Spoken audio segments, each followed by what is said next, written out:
Buenas tardes, profesor. Hoy le voy a exponer sobre la presentación del trabajo de recuperación de la unidad número 3. Bien, como primer punto tenemos que es una resistencia. La resistencia es una medida de la posición al flujo de corriente en un circuito eléctrico. La resistencia se mide en ohms y se simboliza con la letra omega. Se denomina ohms en lugar de Georg Sims Ohm, un físico alemán que estudió relación entre voltaje, corriente y resistencia. Se le atribuye la fórmula de la ley de Ohm. ¿Para qué se utilizan las resistencias? Una resistencia sirve para limitar la corriente que circula en una rama de un circuito eléctrico. Dada la placa base, gestiona al resto de componentes. Es esencial contar con especificaciones resistencias de alta calidad en circuitos clave. Algunos de estos se encargan de la llegada de la corriente desde la placa base al procesador.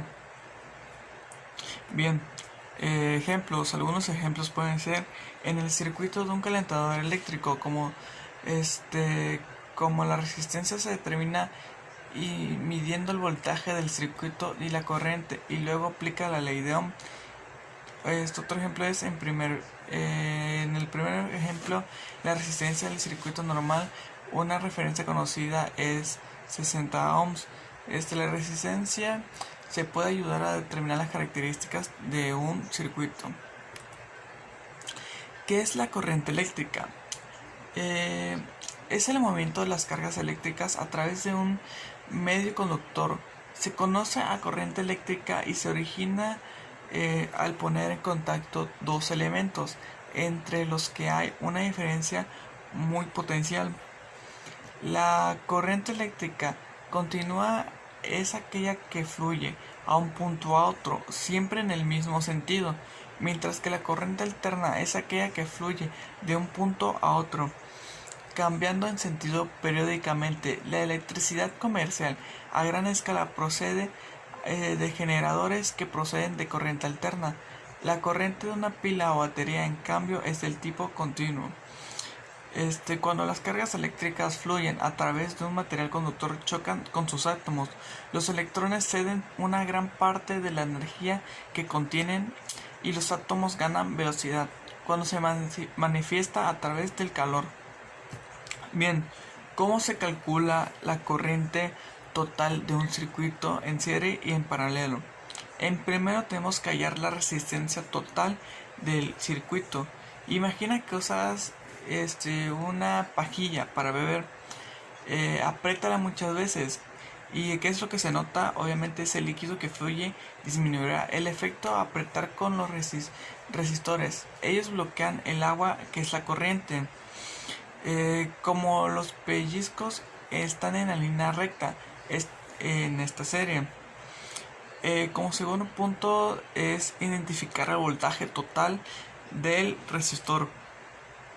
La mayoría de las veces el voltaje total es dado inmediatamente, pero en los casos donde los voltajes individuales están dados, debes usar una ecuación, la cual es V total igual a V1 más velocidad total igual a velocidad 1 más velocidad 2 más velocidad 3. Calcula la tercera es calcula la corriente total del sistema. Tenemos que usar un análisis de otra vez el del popote, o sea, de la pajilla. En la presencia de pellizcos, aunque la velocidad para observar el agua cambia, la cantidad de agua que bebes es fija. Y si observas más detenidamente, la cantidad de agua que ingresan y salen en los pellizcos son los mismos, debido a la velocidad fija que el agua fluye. Recuerda que la ley de Ohm, pero aquí no termina. Recuerda que no tienes ninguno de los datos, así que puedes utilizar la ley de Ohm, que relaciona voltaje, corriente y resistencia. Intenta trabajar con el siguiente ejemplo de R1 igual a R2 y también R3. Se tiene que utilizar la ley de Ohm para calcular la corriente total.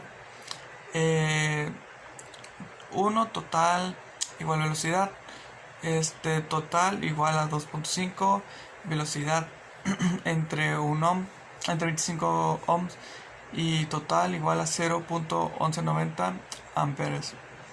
El circuito paralelo. Entiende que un circuito paralelo, como se le dice en su nombre, es un circuito que contiene elementos que están organizados en forma paralela.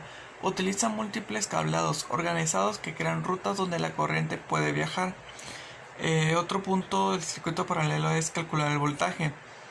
Como se selecciona en la terminología de una selección anterior, puede ir directamente a los cálculos. Toma el ejemplo de un tubo dividido de ambos caminos con diferentes diámetros. Para que el agua fluya en ambos tubos, necesitarás usar fuerzas desiguales en cada tubo. Solo necesitas la suficiente fuerza para que el agua fluya. Por lo tanto, que si usa una analogía del agua como la corriente y la fuerza como el voltaje, se puede decir que velocidad total es igual a velocidad 1 más velocidad 2 más velocidad 3. Calcula la resistencia total. Deseas regular el flujo del agua de los tubos. ¿Y cómo lograrás los tubos? Necesitarás hacerlo después. Para las resistencias de analogía, en las mismas, los resistores conectados a la serie regulan la corriente mucho mejor que los que están organizados en forma paralela. Calcula la corriente total. Como hay varias rutas donde las cargas pueden fluir, se dirá que está dividido los trayectos. No necesariamente reciben la misma cantidad de carga, dependen de las resistencias de los materiales y los elementos que tienen cada ruta. Y por ahí tenemos los ejemplos de corriente eléctrica en un circuito con las dos resistencias en serie.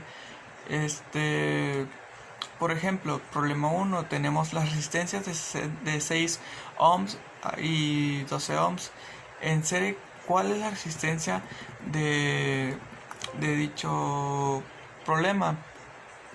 Bien, lo primero que tenemos que hacer es buscar la solución. Colocando los datos nos da el problema. R1, que es resistencia, igual a 6 ohms, R2 igual a 12 ohms.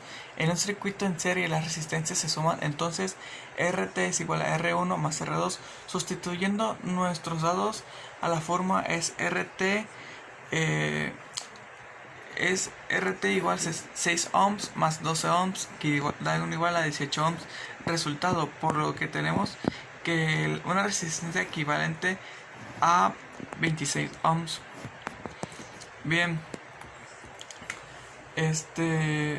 fue un ejemplo de corriente eléctrica en un circuito con dos resistencias en serie. Ahora vamos a hacer un ejemplo calculando de corriente eléctrica a un circuito con dos resistencias en paralelo. Bien, nuestro problema 1 dice: una resistencia de 4 ohms se conecta en paralelo con otra de 2 ohms. ¿Cuál es la resistencia total o equivalente en un circuito? Colocando los datos en nuestro ejercicio: R1 4 ohms, R2 2 ohms y RT, que todavía no lo sabemos. Bien, de la fórmula obtenemos 1 entre RT igual a 1 entre R1 más 1 entre R2. Sumando las resistencias, 1 entre RT igual a 1 entre 4 ohms más 1 entre 2 ohms igual a 2 más 4